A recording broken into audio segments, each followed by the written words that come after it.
हो येतोय. माझा येतोय? भीषजो ईश हो येतोय. सर्वा गुणांचा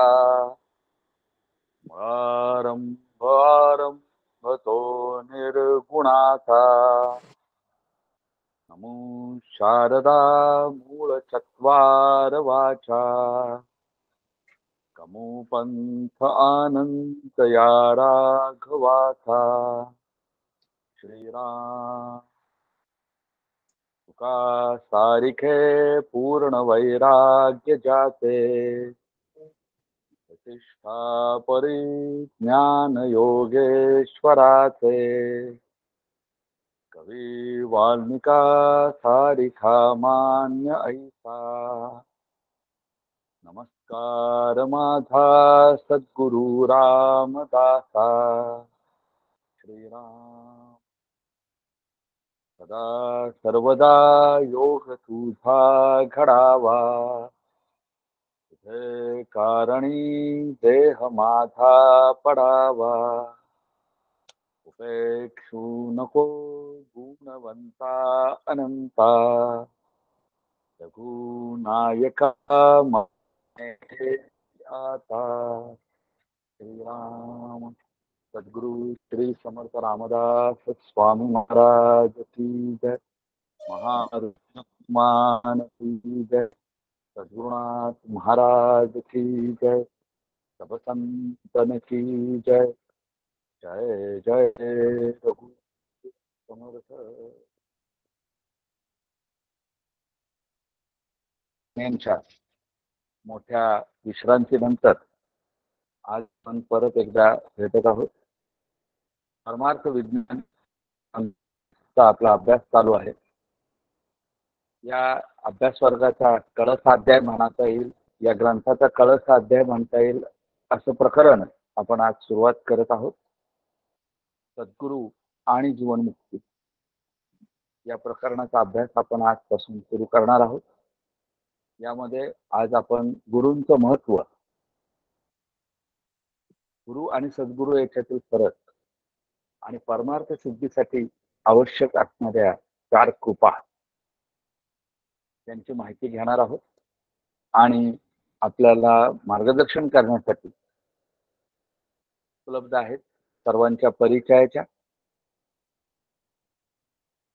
परिसस्पर्श झालेल्या आणि स्वतः परिस बनलेल्या अशा समर्थ भक्त सौ जयश्रीताई सांगवीकर. मी चंद्रकांत दादा नेप यांना विनंती करतो की त्यांनी जयश्रीताईंचा परिचय करून द्यावा. जय जय रघुवीर समर्थ. आवाज येतोय का? हो येतोय. हा, जय जय रघुवीर समर्थ. मातृतुल्य जयश्रीताई सांगवीकरांचा परिचय करण्याची आज माझ्यावर पाळी आली आहे. मातृतुल्य असल्यामुळे मी त्यांना प्रथम वंदन करतो. समर्थ भक्त सौ जयश्रीताई सांगवीकर या मूळच्या विदर्भातल्या असून अकोला येथे त्या राहतात. परमपूज्य डॉक्टर काकांच्या त्या अनुग्रहित असून जवळपास 30 वर्ष नियमितपणे सज्जनगड इथे पितृपक्षात होणाऱ्या अभ्यास वर्गांना उपस्थित राहून श्री गुरुचरणी बसून सर्व आध्यात्मिक ग्रंथांचे श्रवण आणि मनन त्यांनी केलेलं आहे. प्रस्थानत्रयीच्या संपूर्ण अभ्यासातही त्यांची हीच पद्धत आहे. श्रीमद दासबोध, ज्ञानेश्वरी, तुकाराम गाथा, एकनाथी भागवत, भगवद्गीता या सर्वांचाच अभ्यास त्यांनी केला असून 30 वर्ष वेगवेगळ्या ठिकाणी जाऊन ग्रंथरूपी निरूपण त्या करतच असतात. महाराष्ट्रातील ब्रह्मपुरी पासून रत्नागिरीपर्यंत सर्व ठिकाणी त्यांची प्रवचने होत असतात. मुरगुड येथील आध्यात्मिक शिबिरांचे आयोजन करून तेथे होणाऱ्या अभ्यास वर्गांनाही त्या मार्गदर्शन करत असतात. त्यांच्या अमृतधारा या आध्यात्मिक कवितांचा संग्रह सध्या नुकताच प्रकाशित झाला. सज्जनगड येथील भक्तियोग सारख्या अध्यात्माला वाहिलेल्या मासिकात ते वेळोवेळी लेखनही करत असतात.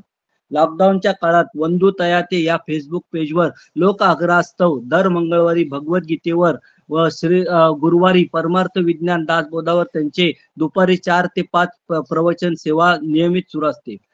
जयश्रीताई सांगवीकर या नावाने YouTube वर त्यांचे चॅनलही प्रसिद्ध आहे. अशा सांगवीताईंना मी विनंती करतो की त्यांनी निरूपण करावे. जय जय रघुवीर समर्थ. जय जय रघुवीर समर्थ गणेश शारदा चैव सद्गुरु सज्जनस्तथा आराध्य दैवतं गुह्यं सर्वमे रघुनंदन कृपा कटाक्षाची या किरणे मोह समुद्राचे आटणे घडे जय त्या श्री कृष्णे वंदू तया ते श्रीराम जयांचे करिता स्मरण होय सकल विद्यांचे अधिकरण ते वंदू या श्री चरण श्री गुरूंचे जय जय रघुवीर समर्थ आनंद योगी परमपूज्य डॉक्टर काका श्रद्धेय मंदाताई या उभयतांना मनपूर्वक वंदन करते. उपस्थित असणाऱ्या सर्व साधकांना मनपूर्वक अभिवादन करते. आणि आताच आदरणीय गणेशजींनी सांगितलंय की या ग्रंथाचा कळसाध्याय आता आपल्या या ठिकाणी सुरू झालेला आहे. आता कळस म्हटल्यानंतर तो उंचावर असतो, तेव्हा वक्ता आणि श्रोता दोघांनी सुद्धा उंचावर चढण्याची या ठिकाणी आपल्याला वैचारिक दृष्ट्या तयारी करायची आहे. विषय फार आपल्या समोर जो आहे त्याचा आवाका खूप मोठा आहे. सद्गुरू म्हणजे काय, त्यांची जीवनामध्ये आवश्यकता असते का, गुरु आणि सद्गुरू श्री गुरु यामध्ये काय फरक आहे, त्यानंतर परमार्थामध्ये ज्या 4 कृपा आपल्याला कमवायच्या असतात त्यांचं स्वरूप काय आहे आणि त्या आपण कमावल्या हे कशावरून आपल्याला लक्षात घेता येईल, या पद्धतीचं चिंतन जे आहे ते आजच्या प्रवचनामध्ये मांडण्याचा प्रयत्न करणार आहे.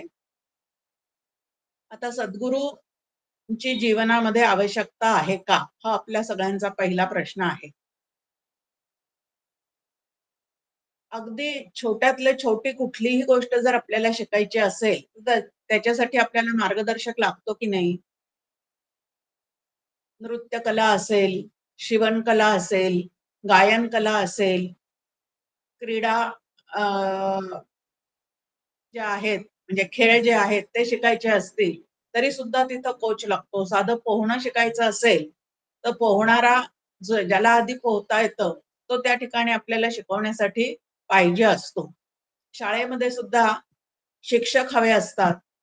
घरामध्ये आपल्याला व्यवहार ज्ञान देण्यासाठी आपले आई वडील, मोठे भाऊ, इतर कुटुंबीय या सगळ्यांची गरज असते. मग आता नित्याच्या व्यवहारामध्ये सुद्धा थोरा मोठ्यांची गरज असते, ज्याला आधी या सगळ्या गोष्टी माहिती आहेत त्याच्याकडे जाऊन ते सगळं शिकावं लागतं. तर परमार्थ किंवा भगवंताची भेट किंवा जीव ब्रह्म ऐक्य सिद्धी असं ज्याला म्हणतात तो तर अत्यंत सूक्ष्मातला असा प्रांत आहे. मग तिकडं जाताना आपल्याला मार्गदर्शकाची गरज असतेच की नाही. मग सत्याचं निरूपण करून सत्याला जाणून जो त्या सत्तत्वाकडे बघण्याची दृष्टी आपली विकसित करतो त्याला सद्गुरू असं म्हणतात. नृत्य कला असू दे किंवा गायन कला असू दे त्यामध्ये सुद्धा गुरु परंपरेचं खूप महात्म्य आहे हे आपल्याला सगळ्यांना माहिती आहे. तिथं सुद्धा ज्यांच्याकडनं ती विद्या शिकलेली आहे त्या गुरूंना त्या ठिकाणी अत्यंत मानलं जातं. मग तसंच इकडे ब्रह्मविद्या ज्यांच्याकडनं शिकायची आहे असे जे आहेत ते सद्गुरू जीवनामध्ये आवश्यक नक्कीच आहेत. आपल्या मोठ्या शहरामध्ये ज्या वेळेला आपण येतो, पुणे असेल, मुंबई असेल, कलकत्ता असेल, नव्याने ज्या वेळेला त्या शहरामध्ये येतो त्यावेळेला त्या शहरामध्ये कुठली बस कुठे जाते, कुठे उतरलं तर रेल्वे स्टेशन जवळ येईल, कुठे उतरलं तर बस स्टँड जवळ येईल, या पद्धतीच्या कितीतरी गोष्टी किंवा कुठली बस कुठे जाणारी आहे हे सगळं एखाद्या जाणत्याकडनं आपल्याला समजून घ्यावं लागतं. आणि जिथं आपल्याला पोहोचायचं आहे तो जर पत्ता आपल्याला व्यवस्थित मिळाला, त्याच्या जवळच्या खाणाखुणा जर आपल्याला व्यवस्थित त्यांनी समजून सांगितल्या तर तिथं पोहोचण्यामध्ये अडचण अजिबात येत नाही. पण हे काहीच माहित नसताना ज्या वेळेला आपण मोठ्या शहरांमध्ये प्रवेश करतो त्यावेळेला मात्र भ्रमल्यासारखं होतं आणि आपल्याला पत्ता व्यवस्थित माहिती नसेल तर तिथं भांबावल्यासारखं होतं. पुण्या मुंबई सारख्या ठिकाणी एक जरी त्या ठिकाणी आपल्याला दिलेल्या पत्त्यानुसारची खूण चुकली तर खूप मोठा चुकलिया वर्म फेरा पडेल. विशेषतः हायवे वरून जाताना लवकर यू टर्न येतच नाही आणि मग आपल्याला खूप पुढे तरी जावं लागतं नाही तर मागे तरी यावं लागतं. म्हणून योग्य मार्गदर्शकाची अत्यंत गरज आहे. छोट्या छोट्या गोष्टीत सुद्धा स्वयंपाक शिकायचा असेल तरी सुद्धा मार्गदर्शक लागतो. आईच्या हाताखाली तिथं तिच्याजवळ उभं राहून राहून आपण या सगळ्या गोष्टी शिकतो. म्हणजे आधी कोणाचं तरी करणं बघतो आणि मग तसंच अनुकरण करता करता आपण कितीतरी गोष्टी ज्या आहेत त्या शिकून घेत असतो.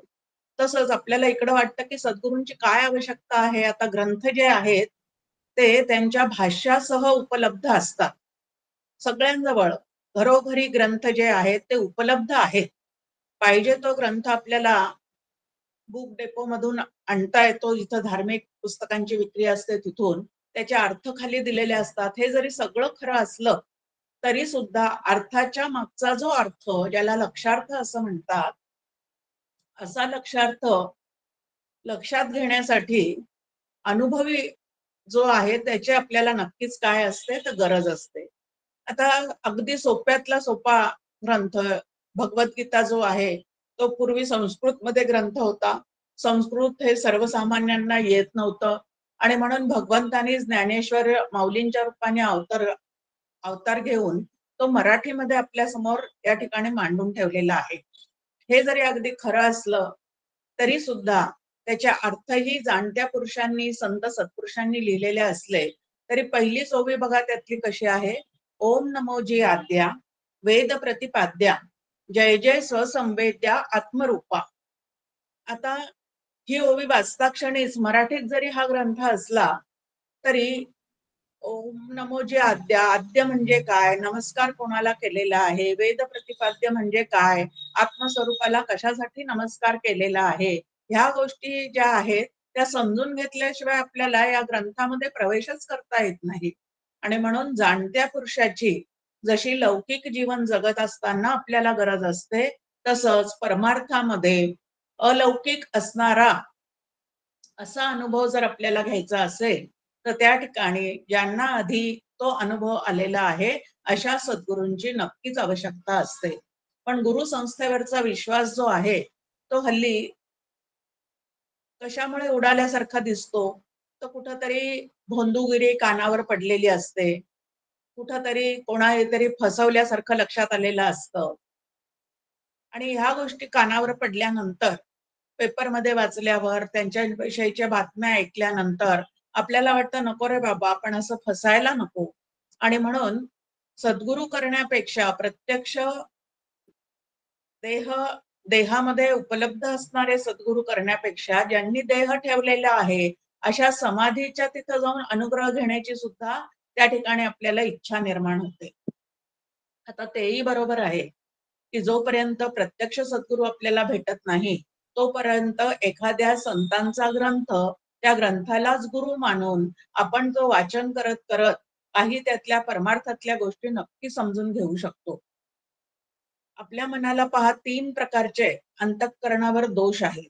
मल, विक्षेप आणि आवरण असे 3 प्रकारचे दोष आहेत. परमार्थ विज्ञान शिकताना अगदी सुरुवातीला तो अभ्यास होऊन गेलेला आहे की मल म्हणजे काय, विक्षेप म्हणजे काय आणि आवरण म्हणजे काय. हे 3 प्रकारचे जे दोष आहेत त्यातला आधी कोणाला तरी गुरु मानून म्हणजे एखाद्या ग्रंथाला गुरु मानून किंवा एखाद्या समाधीच्या ठिकाणी जाऊन अनुग्रह घेऊन किंवा भगवंताची मनापासून सेवा करत करत त्यांनाच गुरु मानून आपण पहिले 2 दोष जे आहेत ज्याला मल आणि विक्षेप म्हणतात ते बाजूला करू शकतो. पण आवरण दोष जो आहे तो घालवायला मात्र प्रत्यक्ष सद्गुरूच असावे लागतात. आता मल म्हणजे काय तर निषिद्ध कर्म करण्याची इच्छा, त्याला मल असं म्हटलेलं आहे की जे करा म्हणून आम्हाला सांगितलेलं आहे ते करण्यापेक्षा जे करू नका म्हणून सांगितलेलं आहे तिकडेच त्याच पद्धतीने कर्म करण्याची इच्छा होणे याला निषिद्ध कर्म असं म्हटलेलं आहे. हा मलदोष हा आपल्याला ग्रंथवाचनाने, भगवंताचं नाम घेतल्याने, भगवंताची पूजा अर्चा केल्याने हा दोष आपला काही प्रमाणामध्ये जाऊ शकतो. त्यानंतर विक्षेप दोष म्हणजे ही संपूर्ण सृष्टी जी आहे आपल्या देहासगट असणारी, आपल्या प्रपंचा सगट असणारी अशी जी सृष्टी आहे ती सत्य समजून बसणं आणि अंतःकरण अतिशय चंचल असणं याला विक्षेप दोष असं म्हटलेलं आहे. आता हाही दोष काही प्रमाणामध्ये भगवंताची मनापासून उपासना केलेली असेल तर हाही दोष घालवता येतो. पण आवरण दोष जो आहे तो मात्र नुसत्या वाचनाने, नुसत्या देवपूजेने जाऊ शकत नाही. कशावरून? तर नामदेवांचं उदाहरण आपल्या समोर आहे की नामदेवांनी भगवंताची मनापासून उपासना केलेली आहे. एवढी उपासना केलेली आहे, एवढं भगवंतावर त्यांचं प्रेम आहे की विठ्ठल मूर्तीतून प्रत्यक्ष पांडुरंग प्रगट होऊन त्यांच्याशी बोलत असे आणि त्यांच्या हातचा नैवेद्य ग्रहण करत असे. ही कथा आपल्याला सगळ्यांना माहिती आहे. आता त्यांचा मल आणि विक्षेप दोष गेलेला होता, त्यामुळे मनापासून भगवंताची उपासना करत होते. भगवंत त्यांच्या समोर प्रत्यक्ष प्रगट होऊन बोलत होता. हे जरी खरं होतं तरी भगवंतालाच एक गोष्ट त्यांच्या चित्तातली मान्य नव्हती आणि ती म्हणजे एका मूर्तीपुरतच ते भगवंताला समजत होते. या मूर्तीच्या बाहेर संपूर्ण विश्वामध्ये व्यापून असणारा असा जो भगवंत आहे तो मात्र ते जाणत नव्हते आणि हाच त्यांचा आवरण दोष घालवण्यासाठी भगवंतांनीच त्यांना विसोबा खेचरांकडे पाठवलेलं होतं. आणि तिकडून आल्यानंतर अगदी कुत्र्यामध्ये सुद्धा विठ्ठल भरून राहिलेला आहे असा भाव त्यांच्या ठिकाणी निर्माण झाला. सर्वत्र भगवंत भरलेला आहे हे समजणं, त्या पद्धतीची दृष्टी आपल्याला प्राप्त करून घेणं आणि समस्त ही वासुदेवो ऐसा प्रतिती रसाचा ओतला भावो असं ज्ञानेश्वर माऊली म्हणतात की हे समस्त वासुदेव आहे अशी सतत ज्याला प्रतीती आहे त्याचा आवरण दोष गेलेला असतो. आणि म्हणून हा आवरण दोष जर घालवायचा असेल तर शास्त्रशुद्ध पद्धतीने ब्रह्म नामाचं तत्व जे आहे ते आपल्याला जाणत्या पुरुषाकडनं, ज्याला त्याचा अनुभव आलेला आहे अशा सत्पुरुषाकडनंच ते समजून घ्यावं लागतं, जे प्रत्यक्ष कधीही इंद्रिय गोचर होऊ शकत नाही असं तत्व आपल्या अनुभवात आणून देण्याचं काम जे आहे ते या श्रीगुरूंकडे असतं, ते सद्गुरूंकडे असतं. आणि म्हणून सद्गुरू हा जीवनामध्ये अत्यंत आवश्यक आहे. आता सुरुवातीलाच आपण म्हटलं की ओम नमोजी अद्या ही ओवी वाचल्यानंतर आपल्याला त्याचं खूप स्पष्टीकरण आतमध्ये होत नाही. ओवी पाठ होते ग्रंथामध्ये, त्याच्या खाली लिहिलेला जो अर्थ आहे तोही आपण वाचतो, पण प्रत्यक्ष आपल्या फारसं काही लक्षात येत नाही. मग सद्गुरू जे असतात ते नेमकं काय करतात तर फोडूनी शब्दांचे अंतर, वस्तू दाखवी निजसार, तोची गुरु माहेर अनाथांचे असं समर्थ आपल्याला एका ओवीमध्ये सांगतात की सद्गुरूची आवश्यकता काय आहे तर प्रत्येक शब्दाच्या मागे एक वाच्यार्थ आणि एक लक्षार्थ असतो. वाच्यार्थ आपल्या लक्षात येऊ शकतो वाचन करता करता किंवा एखाद्याने काही समजून सांगितलं तर तेवढा पुरता तो लक्षात येऊ शकतो, पण त्याच्या मागे दडलेला जो लक्षार्थ आहे तो मात्र आपल्या लक्षात येऊ शकत नाही. आणि तो लक्षार्थ जाणण्यासाठी ज्यांनी ब्रह्माला लक्ष केलेलं आहे आणि त्यांच्यामध्ये जे सतत रममाण होणारे आहेत अशा सद्गुरूंची आवश्यकता असते. आता सद्गुरू कशासाठी करायचे असतात त्याचं अजून एक उदाहरण म्हणजे एक ओवी आपल्या समोर आहे तुकाराम महाराजांची की रवी शशी हिरा दाविती देखणे, सूर्याच्या प्रकाशामध्ये, त्यानंतर चंद्राच्या प्रकाशामध्ये आणि हिऱ्याच्या प्रकाशामध्ये लौकिकातल्या वस्तू तुम्हाला आम्हाला दिसू शकतात, परंतु ब्रह्म नावाचं तत्व जे आहे ते चर्मचक्षूंनी दिसू शकत नाही. आणि म्हणून त्याच्यासाठी ज्ञानचक्षु उघडण्याची अत्यंत गरज असते. आणि हे ज्ञानचक्षु उघडून देण्याचं जे काम आहे ते कोण करतं तर अदृश्य ते पाहणे संतांचेनी. असं जे अदृश्य परंतु सर्वव्यापी भरलेलं तत्व आहे ते माझ्यासाठी दृश्य व्हावं, म्हणजे मला ते अनुभवात आणता यावं, यासाठी कोणाची गरज आहे तर सद्गुरूंची गरज आहे. कारण सद्गुरूंशिवाय ते तत्व इतर कोणीही दाखवू शकत नाही. जो त्या अनुभवात रमलेला आहे, ज्याने तो अनुभव घेतलेला आहे आणि ज्याच्याजवळ आपल्याला आलेली अनुभूती दुसऱ्यांनाही देण्याची प्रबोध शक्ती आहे, असे जे सद्गुरू आहेत ते त्या ठिकाणी काय करू शकतात, तर आपल्याला त्या अलौकिक परमात्म्याचं दर्शन जे आहे ते घडवून देऊ शकतात. इथं सुद्धा आपल्या समोर एक कबीरांचं वचन दिलेलं आहे की 1,00,000 पूर्ण चंद्र आणि कोटी सूर्य यांच्या प्रकाशामध्ये सुद्धा आत्मा नावाचं तत्व जे आहे ते आपल्याला कळू शकत नाही. कारण आत्म्याचा जो आहे तो ज्ञान प्रकाश आहे आणि चंद्र, सूर्य, दिवा यांचा जो आहे तो लौकिक प्रकाश आहे. लौकिक प्रकाशामध्ये वस्तू दिसते, पण ती वस्तू नेमकी काय आहे हे कळण्याचं काम जे आहे ते मात्र ज्ञान प्रकाशामध्येच होतं. आणि हा ज्ञान प्रकाश म्हणजे नेमकं काय, तो कोणाचा आहे, तो तुमच्या आमच्या आतमध्ये कशा रीतीने पूर्ण शरीरभर व्यापून राहिलेला आहे, याचं मार्गदर्शन जे आहे ते आपल्याला सद्गुरूच करून देऊ शकतात. आणि म्हणून सद्गुरूंची अत्यंत आवश्यकता आहे. दुसरं एक आपल्या समोर आहे की परमार्थ सिद्धीसाठी विवेक, वैराग्य इत्यादी गोष्टी ज्या आहेत त्या तुम्हाला आम्हाला प्राप्त करून घ्याव्या लागतात. आपल्या ठिकाणी असणाऱ्या विवेक आणि वैराग्याला उजाळा मिळण्यासाठी सुद्धा या सद्गुरूंची संत सहवासाची आवश्यकता असते. कारण विवेक जागृत झाल्याशिवाय नित्य काय, अनित्य काय, सार काय, असार काय हे आपल्याला कळणं शक्यच नसतं. आणि म्हणून विवेक आणि विवेकाच्या जोडीला वैराग्य या 2 गोष्टीची प्राप्ती जी आहे ती सुद्धा सद्गुरूंच्या कृपेमुळेच आपल्या अंतःकरणामध्ये होऊ शकते. आणि म्हणून सद्गुरू करण्याची आवश्यकता जी आहे ती तुमच्या आमच्या ठिकाणी नक्कीच आहे. आता हे सद्गुरू जे आहेत ते सद्गुरू कोणी दिली रे नेमकं सही? हॅलो, हाँ ऐकू अच्छा येत नाही? उनके करना चाहिए.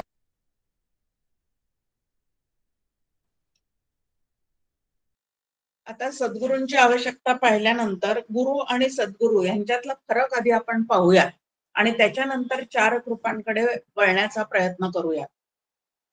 आता गुरु म्हणजे काय, सद्गुरू म्हणजे काय? तर लौकिक जीवनामध्ये छोट्या छोट्या गोष्टीही आपल्याला समजून सांगणारे जे असतात ते म्हणजे माहीत नसलेल्या गोष्टीची व्यवस्थित माहिती करून देणारे जे असतात ते सुद्धा आपले गुरुच असतात. शाळेतले शिक्षक हेही आपले गुरु आहेत. गमतीने सांगायचं झालं तर माझा नातू मला नेहमी गमतीने म्हणतो की आजी, मोबाईल तुला अजिबात कळत नव्हता, तो सगळा मी तुला समजून सांगितलेला आहे ना, मग मोबाईल गुरु मी आहे तुझा. अगदी खरं आहे की मोबाईलची मला काहीच माहिती नव्हती, पण ती माहिती सगळी त्यांनी मला करून दिलेली आहे. त्यामुळे मोबाईल कसा वापरायचा याच्यासाठीचा माझा गुरु कोण आहे, तर तो माझा नातू आहे.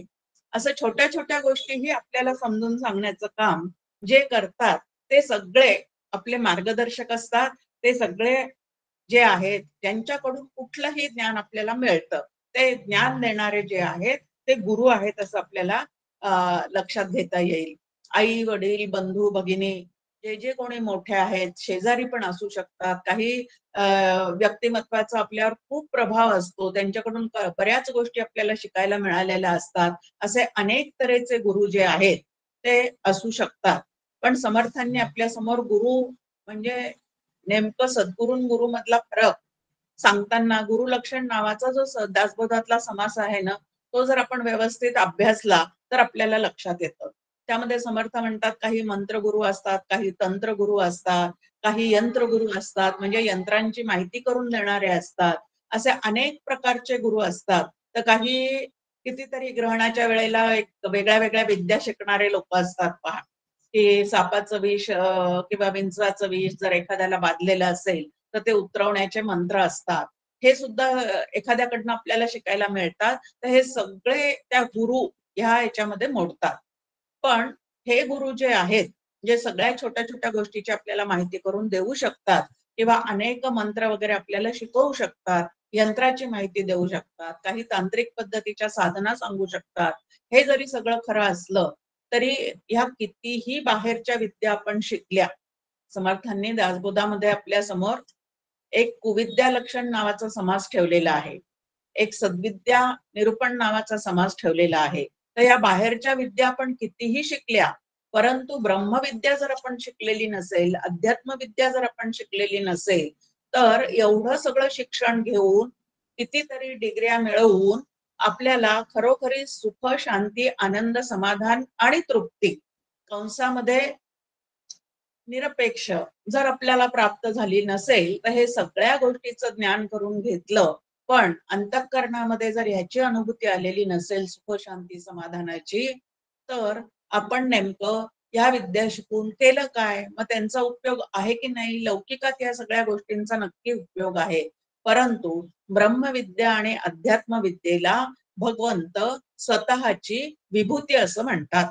जो विभूती योग सांगितलेला आहे भगवद्गीतेमध्ये, त्याच्यामध्ये आपल्या समोर अध्यात्म विद्या ही सर्व विद्यांमध्ये श्रेष्ठ आहे, ब्रह्मविद्या ही सर्व विद्यांमध्ये श्रेष्ठ आहे आणि सर्व विद्यांमध्ये ही माझी विभूती आहे असं भगवंतांनी सांगितलेलं आहे. विभूती म्हणजे तिथं माझं जास्तीत जास्त प्रगटीकरण होण्याची शक्यता आहे, तिथं जास्तीत जास्त मी प्रगट झालेला आहे. या पद्धतीने जिथे जिथं भगवंत प्रगटपणे जाणवतो किंवा त्याच्या प्रभावाखाली आपण राहू शकतो, ती ती त्याची विभूती आहे. या पद्धतीने इथं की अध्यात्म विद्या आणि ब्रह्मविद्या याला भगवंत सर्वश्रेष्ठ विद्या असं म्हणतात. आता बाकी सर्व विद्या आपण शिकलेल्या आहोत, परंतु सुख, शांती, आनंद, समाधान आणि विवेक, वैराग्य ह्या गोष्टी जर आपल्या अंतःकरणाला प्राप्त झालेल्या नसतील, तर या बाकीच्या गोष्टी व्यवहारामध्ये आपलं नावलौकिक वाढवून देणाऱ्या जरूर आहेत, परंतु आपल्या व्यक्तिगत जीवनामध्ये जो अत्यंत समाधानाचा, आनंदाचा अनुभव घ्यायची आपली इच्छा आहे, ती मात्र या बाकीच्या गोष्टींनी पूर्ण होऊ शकत नाही. आणि म्हणून ब्रह्मविद्या शिकवणारा, अध्यात्म विद्या शिकवणाऱ्या गुरूंची अत्यंत आवश्यकता असते. आणि जे अशी विद्या तुम्हाला आम्हाला शिकवतात त्यांना सद्गुरू असं म्हणतात. सत्तत्वाचा अनुभव आणून देणारे, सत्तत्वाकडे आमची दृष्टी वळवून देणारे, सत्तत्व आम्हाला पूर्णपणे व्यवस्थित समजून सांगणारे असे जे असतात त्यांना सद्गुरू असं म्हणतात. आता अशा सद्गुरूंची तुम्हाला आम्हाला काय आहे तर अत्यंत आवश्यकता आहे. या सद्गुरूंचं लक्षण सांगत असताना समर्थांची एक अतिशय चपखल ओवी आपल्या समोर दासबोधामध्ये आहे. म्हणजे सद्गुरू वर्णनाच्या कितीतरी ओव्या समर्थांनी त्या ठिकाणी दिलेल्याच आहेत, पण त्यातली सद्गुरू म्हणजे नेमकं काय हे लक्षात घेणारी एक ओवी आहे. मुख्य सद्गुरूंचे लक्षण: आधी पाहिजे विमळ ज्ञान. विमळ ज्ञान म्हणजे समर्थांचा दासबोधातला शेवटचा जो दशक आहे त्याला विमल ज्ञान असं म्हटलेलं आहे. आणि हा विमल ज्ञानाचा समास म्हणजे कोणाचं, तर ब्रह्माचं वर्णन करणारा, ज्याला यत्किंचितही कुठलाही मळ नाही असं जे निर्मळ ब्रह्म आहे ते जाणून त्याच्याशी एकरूप होणारे जे असतात त्यांना या ठिकाणी सद्गुरू म्हटलेलं आहे. की आधी पाहिजे विमळ ज्ञान आणि नंतर निश्चयाचे समाधान. पुढे म्हणतात की ज्याला असं शुद्ध ज्ञान झालेलं आहे, ज्याला असं विमल ज्ञान झालेलं आहे, जो तेच ब्रह्म मी आहे या अनुभवामध्ये पूर्णपणे मुरलेला आहे, त्याच्या अंतःकरणामध्ये ती स्वरूप स्थिती प्राप्त केल्यामुळे अखंड त्याचं चित्त जे आहे ते समाधानात असतं. एवढ्या तेवढ्या गोष्टीने कधीही त्याच्या अंतःकरणाचं समाधान मोडत नाही. अखंड समाधानाची स्थिती हे त्या सद्गुरूंचं वर्णन या ठिकाणी समर्थांनी केलेलं आहे. आणि असे जे सद्गुरू आहेत ते गुरु आणि सद्गुरू पहा, आता बाकीचे जे शिक्षक असतात त्यांना तुम्ही वेळेवर फी देऊ नका, ते लगेच तुम्हाला 3दा फोन करतील किंवा पुढच्या वेळेला आपलं नावच त्याच्यात घेणार नाही, कारण आपण त्यांची फी बुडवलेली असते म्हणून. मग लौकिक विद्या देणारे जे आहेत त्यांचा उद्देश जो आहे तो फक्त आपल्याला विद्या देणे हा असू शकत नाही, तर त्याच्या जोडीला धनप्राप्तीचा सुद्धा त्यांच्या ठिकाणी थोडाफार का होईना पण उद्देश असू शकतो. पण सद्गुरू जे आहेत ते मात्र अशा कुठल्याही प्रकारच्या फीची अपेक्षा न करता सत्तत्व जाणून घेणारा जो कोणी त्यांच्याकडे आलेला आहे त्याला भरभरून देण्याचा प्रयत्न ते करत असतात. आणि म्हणून गुरु आणि सद्गुरू मधला फरक या ठिकाणी आपल्याला लक्षात घेता येतो. दुसरं एक आपल्या समोर उदाहरण आहे, ते म्हणजे काही रेडीमेड कपड्याचे दुकानं असतात. त्या रेडीमेड कपड्याच्या दुकानामध्ये अनेक नंबरचे कपडे त्या ठिकाणी ठेवलेले असतात. 38, 40, 42. आता आपली शरीरयष्टी बघून आपण त्यातल्या नंबरचे जरी कपडे आणलेले असले, तरी सुद्धा ते आपल्याला पूर्णपणे फिट बसतीलच असं होत नाही. तर आणल्यानंतर सुद्धा कधी कुठं ते उसवावे तरी लागतात किंवा कधी कुठं त्याला अजून मशीन मारून ते टाईट तरी करून घ्यावे लागतात. पण टेलर जो असतो त्याच्याकडे आता दृष्टांत एकदेशी आहे हे लक्षात घ्यायचं बरं का. कारण सगळेच टेलर अगदी नीट नेटकं खूप आपल्याला पाहिजे तसंच आपला कपडा शिवून देतील असं मात्र नसतं. पण इथे एक दृष्टांत नेहमीच एकदेशी असतात. आपला मुद्दा चाललेला आहे की बाजारात गेल्यानंतर रेडीमेड कपड्यांचं, तयार कपड्यांचं दुकान असतं. तयार कपड्यांच्या दुकानात जाऊनही आपण कपडे खरेदी करतो, पण ते आपल्याला नेटके अंगात बसतीलच असं मात्र होत नाही. पण टेलरकडे आपल्या अंगाचं माप देऊन दिल्यानंतर जे कपडे शिवले जातात ते मात्र आपल्याला खूप व्यवस्थित छान बसल्यासारखे अनुभवाला येतात. मग इकडं सुद्धा तसंच आहे की सद्गुरू म्हणजे काय आहे, तर आपला अधिकार ओळखून नेटकं साधन आपल्याला जे देतात त्यांना सद्गुरू असं म्हणतात. की हा साधक त्याच्या पूर्वजन्मीचे काय त्याचे संस्कार आहेत, त्यानंतर त्याची विचारसरणी कशी आहे, तो प्रेमलक्षणाचा अधिकारी आहे का ज्ञानलक्षणाचा अधिकार आहे, त्याला नामानुग्रह द्यायचा आहे की ध्यानानुग्रह सोहम साधना त्याला द्यायची आहे, ह्या पद्धतीचा सगळा विचार जो आहे तो त्याच्या प्रकृतीचा विचार करून, त्याच्या मनोभूमिकेचा विचार करून सद्गुरू ते साधन देतात. आणि मग जसं आपण म्हणतो की एखाद्या शिक्षकांकडे जर एखाद्या विद्यार्थ्याने ट्युशन लावलेली असेल, तर परीक्षेच्या आधी ते त्याला IMP देतात. म्हणजे अरे बाबा तू एवढा मोठा अभ्यास करू नकोस. तुला आत्ता जेवढे मी प्रश्न सांगतो ना, तेवढे फक्त व्यवस्थित करून ठेव. म्हणजे तुझा पेपर चांगला जाईल. त्याला आपण IMP म्हणजे महत्वाचे प्रश्न असं म्हणतो. अगदी एवढा ढीगभर अभ्यास न करता अगदी थोडक्या प्रश्नांचा नेटका आणि छान अभ्यास केला की त्याला पाहिजे तेवढे ते इथं मार्क्स मिळतात. अगदी तसंच इकडं आहे की एवढे ग्रंथ, एवढे शास्त्र, त्याच्यातून सगळं तेवढं विचार मंथन करण्यात आपण इकडं लागलो केव्हा आहे, परमार्थाला लागलो केव्हा आहे आणि आता हे सगळं करणार कधी आहे. त्यामुळे काळकाम वेगाचं गणित मांडून आपल्याला जे साधना देतात ते सद्गुरू असतात. IMP साधन की बाबा रे आता तू फार फापट पसाऱ्यामध्ये जाऊ नकोस. एवढं मी सांगतो तेवढं मनापासून कर. तुझी पुढची प्रगती जी आहे पारमार्थिक ती नक्की होत राहील. असं आश्वासन आपल्याला देणारे, नेटकं साधन देणारे, एखादाच ग्रंथ आपल्याकडनं अभ्यासपूर्ण पद्धतीने अभ्यासून घेणारे असे जे असतात त्यांना सद्गुरू असं म्हणतात. आता या सद्गुरूंचं एक आहे की पहा, काही लोक एखादा विषय समजून सांगण्यासाठी 3-3, 4-4 प्रवचन किंवा व्याख्यानं देतात किंवा एखादा विषय समजून सांगण्यासाठी ढीगभर पानं असणारा एखादा ग्रंथ लिहितात. पण अनुभवाचे बोल जे आहेत ते 2-4 जरी आपल्या कानावर पडले तरी सुद्धा आपलं समाधान त्या ठिकाणी होऊन जातं. आता हे सद्गुरूंचं स्वरूप वर्णन करताना समर्थ आपल्याला सद्गुरूंच्या शब्दांचं महत्व सांगताना म्हणतात की जयाचे अंतरी भगवंत अचळ राहिला निवांत, तो स्वभावे जे बोलत ते ब्रह्म निरूपण. की ते जे ब्रह्म आपल्याला जाणावयाचं आहे ते ब्रह्म जाणण्यासाठी ज्याच्या अंतःकरणामध्ये त्या ब्रह्माविषयी, भगवंताविषयी, खऱ्या देवाविषयी अतोनात प्रेम आहे, ओतप्रोत प्रेम त्याच्या अंतःकरणात भरलेलं आहे आणि एका भगवंताशिवाय ज्याच्या बुद्धीला दुसऱ्या कुठल्याही गोष्टीचं काय नाहीये तर आकर्षण नाहीये, अशी ज्याची बुद्धी आहे त्याच्या मुखातून जे अनुभवाचे शब्द बाहेर पडतात तेच ब्रह्मनिरूपण असतं. आता ब्रह्मविद्या शिकायला जाणाऱ्यांचे सुद्धा पहा काही असतात, कुठं कुठं त्याही पद्धतीचे वर्ग चाललेले असतात. आता आपण कॉलेजमध्ये सुद्धा संत वाङ्मय शिकतो, कॉलेजमध्ये सुद्धा वेदांत शास्त्र वगैरे शिकवलं जातं. पण तिथं शिकवलं जाणारं शास्त्र आणि संतांकडे बसून आपण जे शास्त्र शिकतो त्याच्यामध्ये खूप मोठा फरक असतो.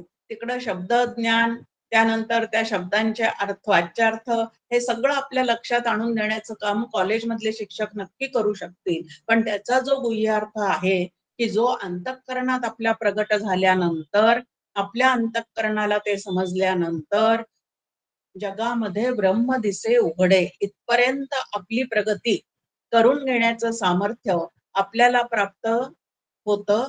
ती जी ब्रह्मविद्या आहे ती संतांच्या सहवासाशिवाय, त्यांच्या सेवेशिवाय त्या ठिकाणी होऊ शकत नाही. आणि म्हणून ब्रह्मविद्याचं अधिष्ठान काय आहे? आपण नेहमी जी ओवी म्हणतो 15व्या अध्यायातली की जयांचे करिता स्मरण, श्री गुरूंचं स्मरण करता करता त्या ब्रह्मविद्येचं काय आहे? तर ब्रह्मविद्येचं अधिष्ठानच सद्गुरू आहेत. आणि म्हणून त्यांच्या चरणी, त्यांच्या मुखातून जी विद्या बाहेर पडते तीच खरी काय आहे? तर आम्हाला ब्रह्माकडे घेऊन जाणारी विद्या आहे. आणि म्हणून चालते बोलते संत जे आहेत तेच परमार्थाचे विद्यापीठ असतात. आणि त्यांच्या चरणी बसल्याशिवाय आपला परमार्थ जो आहे तो सिद्धीला जाता येत नाही. आता सद्गुरूंचं वर्णन करत असताना नाथ महाराजांची सुद्धा एक अत्यंत चपखल ओवी आपल्या समोर आहे. आणि त्या ओवीमध्ये नाथ महाराज म्हणतात की शब्दज्ञाने पारंगतू, ब्रह्मानंदी सदा डुल्लतू आणि शिष्य प्रबोधिनी समर्थू यथा उचित निज भावे. किती गोष्टी सांगितल्यात पहा की सद्गुरू जे आहेत ते श्रोत्रिय असले पाहिजे. म्हणजे ज्याला प्रस्थानत्रयी असं म्हणतात, त्या ब्रह्मसूत्र, भगवद्गीता आणि दशोपनिषदांचा अभ्यास त्यांचा त्यांच्या संप्रदायाप्रमाणे, त्यांच्या गुरूंनी सांगितल्याप्रमाणे व्यवस्थित झालेला असला पाहिजे. त्यानंतर नुसतं शब्दज्ञान झालेलं आहे असं आहे का? तर नाही. तर त्या शब्दज्ञानांनी जिकडं निर्देश केलेला आहे, वेदांनी जिकडं निर्देश केलेला आहे, असं जे ब्रह्म नावाचं तत्व आहे त्यामध्ये सदा डुल्लतू, की त्याचा त्याला प्रत्यक्ष अनुभव आलेला आहे आणि सतत त्याचं अंतःकरण आत्मरती आहे. आता तिसरी गोष्ट सांगितलेली आहे या ठिकाणी की असं दोन्ही आहे की त्याचं प्रस्थानत्रयीचा अभ्यास झालेला आहे म्हणजे श्रोत्रिय आहे.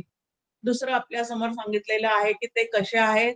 तर ब्रह्मानंदी सदा डुल्लतू. आणि तिसरी गोष्ट शिष्य प्रबोधिनी समर्थू, की जे ज्ञान आपल्या अंतःकरणात झालेलं आहे ते शिष्यापर्यंत पोहोचवण्याची जी एक प्रबोधन शक्ती लागते ती सुद्धा ज्याच्या जवळ गॉड गिफ्ट म्हणून मिळालेली आहे असे जे कोणी असतात त्यांना सद्गुरू असं म्हणतात. आता इतर गुरूंसारखे हे नसतात. म्हणजे सद्गुरू पदावर जे आरूढ झालेले आहेत त्यांचं लक्षण आपल्या समोर आहे, स्नेहाळू, कृपाळू, जनी दास पाळू. मनाच्या श्लोकामध्ये आपण अभ्यासतो. ते अंतःकरणामध्ये सर्व जीवांविषयी प्रेम निर्माण झालेलं आहे. त्यानंतर कृपा करण्याचं सामर्थ्यही त्यांच्या जवळ आहे. या पद्धतीने ते स्नेहाळू असतात, कृपाळू असतात आणि शिष्यांना सांभाळणारे, दास पाळू, शिष्यांना सांभाळणारे सुद्धा असतात. आता इथं सांभाळ करणार म्हणजे कसा करणार? तर त्याच्या साधनेचा सांभाळ करण्याचं सामर्थ्य, तो कितीदाही शंका घेऊन त्यांच्याकडे आला तरी त्या शंकांचं निरसन करण्याचं सामर्थ्य जे आहे ते या ठिकाणी त्यांच्या अंतःकरणात असावं लागतं. इतक्या या ठिकाणी सद्गुरूंसाठी आपल्या समोर गोष्टी शास्त्र ग्रंथांनी ठेवून दिलेल्या आहेत. आणि असे जे असतात त्यांच्याकडे आपण जातो त्यावेळेला शाश्वत हित, खरं कल्याण याची त्या ठिकाणी पूर्णपणे काय असते? तर खात्रीशीररित्या आपण त्यांना आलेल्या अनुभवापर्यंत नक्की पोहोचतो. कैसी कळवळ्याची जाती करती लाभावीण प्रीती, असं त्या सद्गुरूंचं लक्षण असतं. त्यानंतर तुकाराम महाराजही आपल्याला सांगतात की सद्गुरू वाचुनी सापडेना सोय, धरावे ते पाय आधी आधी. समर्थ आपल्याला सांगतात सद्गुरू विण जन्म निर्फळ, सद्गुरू विण दुःख सफळ, की सद्गुरू आयुष्यात आल्याशिवाय सकल कारणासह दुःख निवृत्ती जी आहे ती आपली होऊ शकत नाही. म्हणून सद्गुरू विण जन्म निर्फळ, सद्गुरू विण दुःख सकळ, सद्गुरू विण तळमळ जाणार नाही. ईश्वर भेटीची जर एखाद्याला तळमळ लागलेली असेल तर ती सद्गुरूंशिवाय, सद्गुरू जीवनात आल्याशिवाय ती तळमळ त्याची शांत होऊ शकत नाही. आणि म्हणून सद्गुरूचं आपल्या आयुष्यामध्ये येणं ही आपल्यावर असणारी खूप मोठी भगवंताची कृपा असते. आता 4 कृपा ज्या आपल्या समोर सांगितलेल्या आहेत, त्या 4 कृपांकडे वळण्याचा आपण आता प्रयत्न करूयात, की सद्गुरू म्हणजे काय, गुरु आणि सद्गुरू मधला फरक काय, आणि आपल्या जीवनामध्ये सद्गुरूंची आवश्यकता काय, या 3 गोष्टी पाहिल्यानंतर आता या 4 कृपा म्हणजे नेमकं काय, की परमार्थ सिद्धीसाठी या 4 कृपा आपल्याला लागतात. आता ह्या 4 कृपा म्हणजे नेमकं काय आहे? ईश्वर कृपा, गुरु कृपा, शास्त्र कृपा आणि आत्मकृपा, अशा 4 कृपा आपल्या समोर शास्त्रांनी ठेवलेल्या आहेत. आद्य शंकराचार्यांचा एक श्लोक आपल्या समोर आहे पहा. दुर्लभम त्रयमे वैतत दैवानुग्रह हेतुकम मनुष्यत्वम मुमुक्षत्वम महापुरुष संश्रयः, की ह्या 3 गोष्टी अत्यंत दुर्मिळ आहेत, दुर्लभ आहेत असं शंकराचार्य म्हणतात. आता एक आहे की नरदेहामध्ये तुम्हाला आम्हाला जन्म प्राप्त होणे, मनुष्यत्वम. आता तुम्ही आम्ही सगळेजण पाहतो की कितीतरी कोटी लोक या नरदेहात आलेले आहेत. आल्यानंतर आपापल्या पद्धतीने ते सगळे जीवन जगतच असतात, पण कृतार्थ झालेले असे किती लोक त्यामध्ये असू शकतात? कश्चित यतती सिद्धये, असं आपल्या समोर भगवान म्हणतात, श्रीकृष्ण म्हणतात, की हजारो लोक या ठिकाणी जन्माला आलेले आहेत, कोटी लोक या ठिकाणी जन्माला आलेले आहेत. प्रत्येक जण आपापल्या पद्धतीने जीवन कृतार्थ करण्याचा प्रयत्न करतच असतो, पण खरोखरीच कृतार्थ झालेले किती आहेत? तर हाताच्या बोटावर मोजण्या इतकेच त्या ठिकाणी ते मिळू शकतात. मग ही खरी कृतार्थता कशात आहे? एक आहे की ईश्वर कृपा म्हणजे नेमकं काय आहे, तर नरदेहात आपल्याला जन्म मिळणं ही ईश्वराची आपल्यावर झालेली पहिली कृपा आहे. इतर योनीमध्ये फक्त काय आहे, तर आहार, निद्रा, भय, मैथुनांच्या ह्या 4च गोष्टी आहेत. पण नरदेहात आलेला जीवात्मा मात्र ह्या 4च्या पलीकडे असणारं असं काहीतरी शोधून काढू शकतो. त्यानंतर आपल्या बुद्धीचा विकास करू शकतो. किती विकास करू शकतो? तर रामकथा ब्रह्मांड भेदून पैलाड न्यावी, एवढा छान पद्धतीचा विकास जो आहे तो त्या ठिकाणी तो करू शकतो. आणि म्हणून नरदेह हे मोठे घबाड असं समर्थांनी म्हटलेलं आहे. या नरदेहाचं महत्व जे आहे ते सगळ्या संतांनी वर्णन केलेलं आहे, की अनंत जन्माचा शेवट नरदेह सापडे अवचट. या ठिकाणी समर्थ म्हणतात की अनेक योनीमधून फिरता फिरता आपल्यावर भगवंताची कधीतरी कृपा होते आणि आपल्याला नरदेह प्राप्त होतो, म्हणजे तो जीवात्मा नरदेहामध्ये येतो. आता नरदेहात जन्म मिळाल्यानंतर दुसरी गोष्ट आपल्या समोर ठेवलेली आहे, मनुष्यत्व. 2 पायाचे पशु असणारे कितीतरी लोक आपण या पृथ्वी तलावर पाहतो. ते बातम्यामध्ये वाचतो, हे वाचतो, ते अरे मनुष्यासारखे असून सुद्धा जनावरासारखे जे वागणारे आहेत, असे जे आहेत ते याला 2 पायाचा पशु असं म्हणतात. तर मग दुसरी गोष्ट आहे की नरदेहात आल्यानंतर मनुष्यत्व लाभणं. आता मनुष्यत्व लाभणं म्हणजे काय आहे? तर माणूस असून माणसासारखा वागणारा व्हायला पाहिजे, पण माणूस असून पशुसारखा वागणारा असतो. पण पहिली कृपा नरदेह प्राप्त झाल्यानंतर दुसरी कृपा आहे ती म्हणजे माणूस म्हणून माणसासारखं जीवन जगण्याची ज्याची मनापासून इच्छा आहे, स्वतः काहीतरी वेगळं करू शकतो याची त्याला जाणीव झालेली आहे. आता वेगळं करण्याची इच्छा जी असते ती हे फक्त आहार, निद्रा, भय, मैथुन या 4 गोष्टींच्या मागे न लागता वेगळं काहीतरी करून दाखवण्याची धमक असणारे जे आहेत ते हे मनुष्यत्व, की काहीतरी आपलं कल्याण झालं पाहिजे, राष्ट्राचं कल्याण झालं पाहिजे, समाजाचं कल्याण झालं पाहिजे, आपल्या कुटुंबाला वर आणलं पाहिजे, या पद्धतीचे विचार त्यांच्या मनामध्ये असतात. त्यांच्या ठिकाणी मनुष्यत्व नक्कीच आहे. आणि इतर कोणालाही त्रास न देता आपण भरपूर प्रयत्न करून आपल्याला पाहिजे ते मिळवण्याची धमक जे ठेवतात ते मनुष्य असतात. आता ह्याच्यानंतरची पुढची एक गोष्ट सांगितलेली आहे.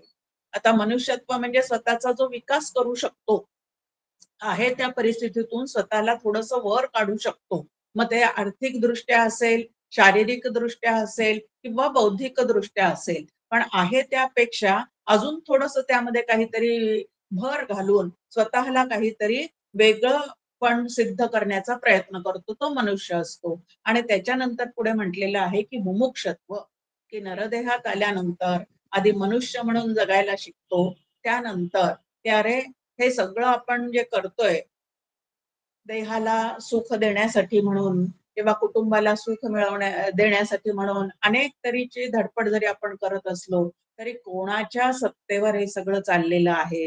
हे नुसतंच भरपूर अर्थ कमाई करून, भरपूर डिग्र्या घेऊन, भरपूर नावलौकिक कमवून खरोखरी जीवनाची सार्थकता त्याच्यामध्ये आहे का? का ह्याच्यापेक्षा वेगळं काहीतरी आहे?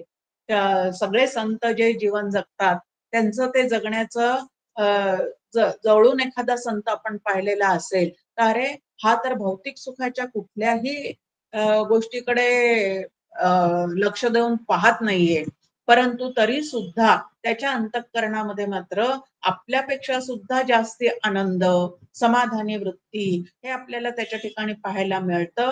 तेव्हा एक काहीतरी अजून वेगळं जीवन आहे की जे सामान्यांप्रमाणे नाही तर वेगळ्या पद्धतीने विचारपूर्वक तुम्हाला आम्हाला स्वतःला वळण लावून जगता येतं.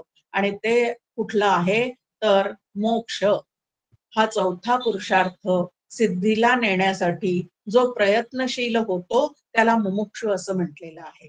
आता हे मुमुक्षत्व सुद्धा कोटीने असणाऱ्या मनुष्यांपैकी किती जणांच्या अंतःकरणात असतो हो? त्याला वेगळंच काहीतरी अंतःकरण जे आहे त्याची रचना असावी लागते. विशेषतः सत्व रज तम या 3 गुणांपैकी जिथे सत्वगुणाची मनामध्ये आत्यंतिक वृद्धी झालेली आहे असे लोक जे आहेत ते देवधर्माकडे वळतात, देव जाणून घेण्याचा प्रयत्न करायला सुरुवात करतात, त्यांना मुमुक्षु असं म्हणतात.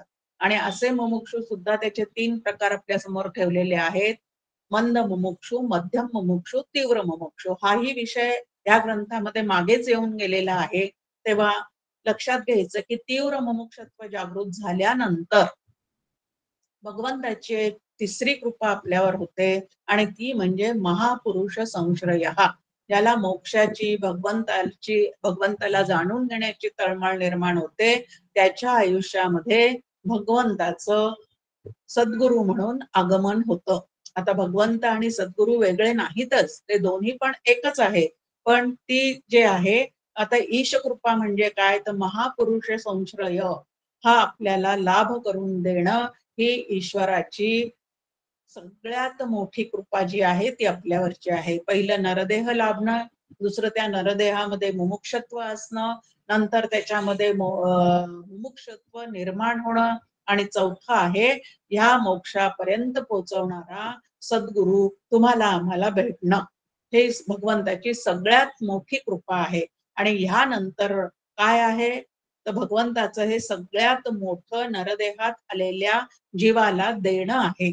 आणि हे देणं झाल्यानंतर मग इथून पुढे आता ईश्वर कृपा जी आहे ते ईश्वराने आपल्याला त्याच्याच नव्या रूपामध्ये म्हणजे सद्गुरूकडे आता इथून पुढे सोपवलेला आहे चौथा पुरुषार्थ संपादन करण्यासाठी. मग आता ईश्वराची कृपा म्हणजे काय आहे? आपण व्यवहारातल्या कृपे पाहत असतो नेहमी त्या छोट्या मोठ्या की अरे ईश्वर कृपेने मला धनसंपदा मिळते, ईश्वर कृपेने माझ्या मुलांचं लग्न झालं.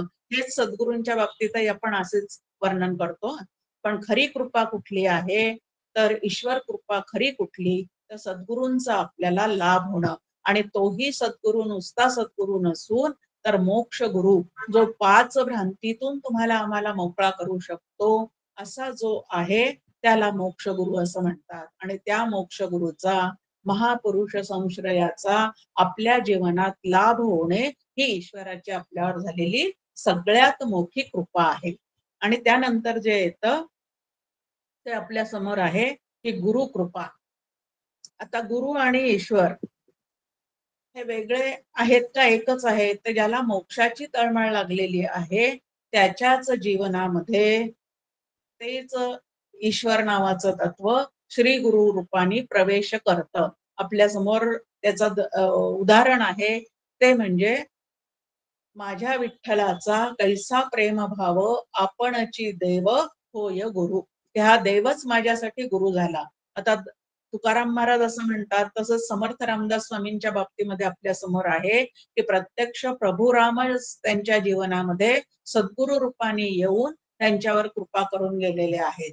आता ईश्वर आणि सद्गुरु हे वास्तविक पाहता भिन्न नाहीतच, पण मग आता फरक कुठं आलेला आहे याच्यामध्ये, तर ईश्वर जो आहे तो सगुण निराकार आहे आणि सद्गुरु जे आहे ते सगुण साकार रूपाने तुमच्या आमच्या जीवनामध्ये प्रविष्ट होत असतात.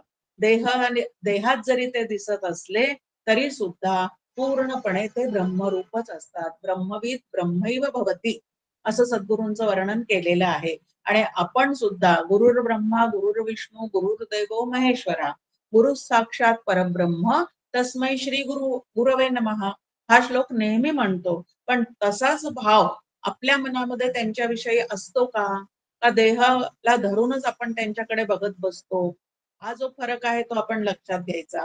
संत जे आहेत ते आपल्या गुरुकडे कधीही देहबुद्धीने बघत नाही, तर गुरु साक्षात परब्रह्म ह्याच दृष्टिकोनातून आपल्या श्री गुरूंकडे ते नेहमी बघत असतात.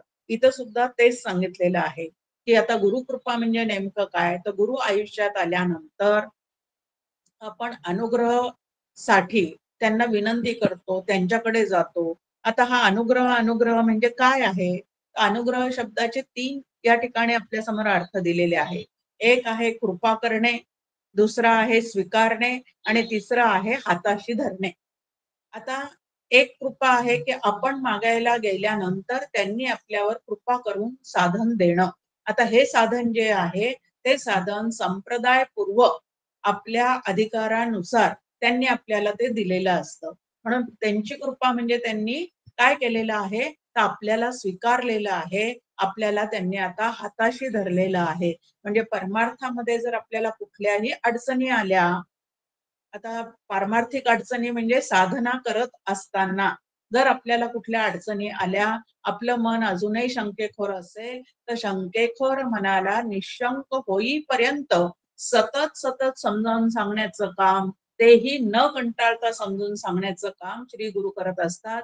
त्यालाच म्हणतात की त्यांनी आता आपल्याला हाताशी धरलेलं आहे आणि स्वीकारलेलं आहे. जसं आपले मुलं जे आहेत, आपण डॉक्टर काकांना गमतीने मी नेहमी म्हणते की अहो काका 2च मुलांचा सांभाळ करत असताना आम्ही किती त्रासतो. त्यांनी जर एक प्रश्न 2दा किंवा 3दा विचारला तर चौथ्यांदा आवाज आपला त्यांना उत्तर देताना चढतोच पहा, कळत न कळत. पण इतक्यादा तुमच्या प्रवचनातून ऐकून सुद्धा आम्ही तुम्हाला परत माया म्हणजे काय, ब्रह्म म्हणजे काय ह्याबद्दल ज्या वेळेला प्रश्न विचारतो तेव्हा तितक्याच शांतपणे तुम्ही मात्र त्याचे उत्तर देत राहता. ही जी शांती आहे ती त्या सद्गुरूंचं काय असतं, तर मूळचा झालेला त्यांचा स्वभाव असतो. आणि जितक्या वेळेला, कारण त्यांनाही माहिती असतं की अनंत जन्मीच्या चुकीच्या संस्कारांचा प्रभाव ह्या सगळ्यांच्या मनावर पडलेला आहे आणि त्या चुकीच्या संस्कारातून त्यांची सोडवणूक करत असताना कितीदाही त्यांनी प्रश्न विचारले तरी तितक्याच वेळा शांतपणे उत्तर देणं हीच त्यांनी आपल्यावर केलेली कृपा असते. हेच त्यांनी आपल्याला धरलेलं, हाताशी धरलेलं असतं आणि हे आपण जे आहे ते लक्षात घेतलं पाहिजे. आता सद्गुरू आपल्याला 3 पद्धतीचं काय करतात, तर साधना सांगतात. एक नाम साधना असते, दुसरी ध्यान साधना असते आणि तिसरं तत्वज्ञानाचं चिंतन करण्याचं किंवा शास्त्राचा अभ्यास करण्यासाठी एखादा ग्रंथ वाचायला, समजून घ्यायला सांगतात. आता ह्या पद्धतीने ते काय करतात, आपल्याला तर कृपा करतात. आता सद्गुरूंची कृपा म्हटल्यानंतर आपल्यालाही काय वाटतं की कृपा सद्गुरूंनी करायची म्हणजे अनुग्रह देतानाच काहीतरी एकदम आगळं वेगळं काहीतरी आमच्या जीवनामध्ये झालं पाहिजे. विशेषतः या ग्रंथातलं पहा, एक वाक्य आहे, गुरुकृपा ही अधिकार संपादन केलेल्या साधकाला तात्काळ फळ देऊन जाते. आणि हे वाचल्यानंतर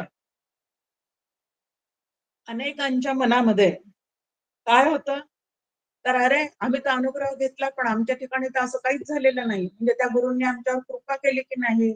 आता त्या कृपेचा व्यवस्थित अर्थच आम्ही समजून घेतलेला नसतो, म्हणून ह्या पद्धतीचं काय होऊन जातं, काहीतरी गोंधळ जो आहे तो तुमच्या आमच्या ठिकाणी होऊन जातो. पण आता गुरुकृपेमध्ये ज्या 3 गोष्टी सांगितलेल्या आहे त्यामध्ये आपल्या समोर आहे की श्री गुरूंनी तो अनुभव दिला पाहिजे, म्हणजे अनुभव येण्यासाठी त्यांनी ती साधना आम्हाला दिली पाहिजे आणि ते कार्य तर श्री गुरु नक्कीच करतात. पण जोपर्यंत माझ्या चित्तातला संशयाचं वादळ शमत नाही तोपर्यंत त्या सच्चिदानंदाचा अनुभव जो आहे तो आम्हाला येईल का? पण हे वाक्य या ठिकाणचं वाचलं की अनेकांना असं वाटतं की अरे आम्हाला तर त्यावेळेला काहीच अनुभव आलेला नाही. पण अनुभवाचं स्वरूप सांगताना इथं आपल्या समोर ठेवलेलं आहे की अनुभव म्हणजे नक्की काय? तर काहीतरी प्रकाश दिसला पाहिजे, अनाहत नाद आला पाहिजे, कुठल्या तरी याचा सुवास म्हणजे आला पाहिजे, असं काहीतरी वेगळं आगळं झालं पाहिजे गुरूंनी साधना दिल्या तर असं नसतं. पण सूक्ष्म स्तरावर त्यांनी आपल्यामध्ये नक्कीच बदल घडवायला सुरुवात केलेली असते.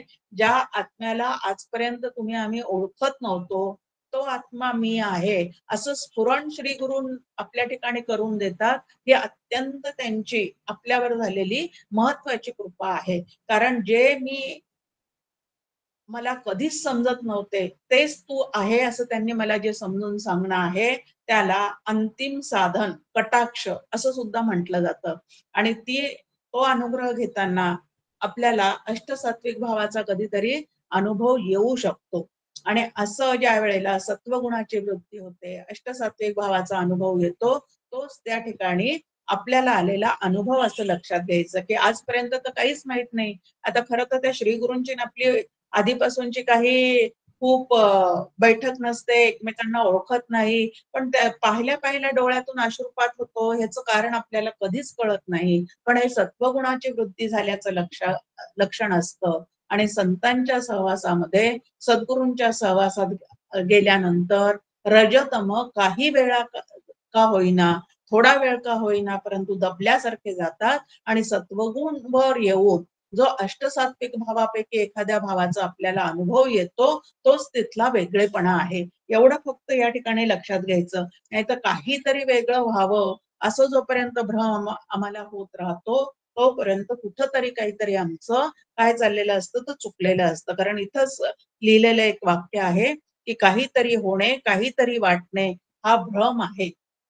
जे मी आहे ते मी परत कसे काय होणार आहे?